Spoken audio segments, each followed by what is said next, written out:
Mēs esam Signeta bankā, man blakus stāv Ineta Done.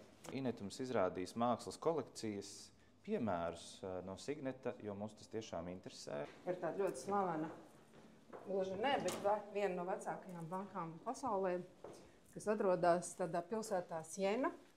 Šī banka sāka uzpirkt vietējo mākslinieku darbus, lai aizsargātu Sienas mākslas skolu, lai šie mākslas darbi neaizplūst prom no Itālijas. Brīdis, no kura tad var sākt to stāstu par kāpēc banķieri kolekcionē mākslu. Un skaidrs ir tas, ka tā ir mūsdienu māksla, vai ne? Jā,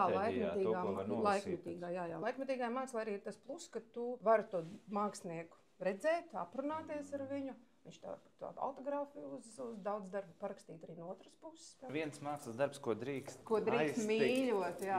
Bet man ir ļoti skumji, kad uz Emīlijas Benemiņas ielas uz vienas sienas bija kivija darbs, un, kad es vienmēr vedu meitu tobrīd no bērndārza, mēs vienmēr gājām garām, bija izdomāti visādi stāsti par to briesmonīti, un tagad kāds to ir aizkrāsojis. Tiešām meita ir ļoti skumja par to, ka vairs nav tas briesmonīts redzams. Ved viņu ciemos, viņa var papājāt droši. Es domāju, ka viņa nevarēs dabūt nost no šī darba. Droši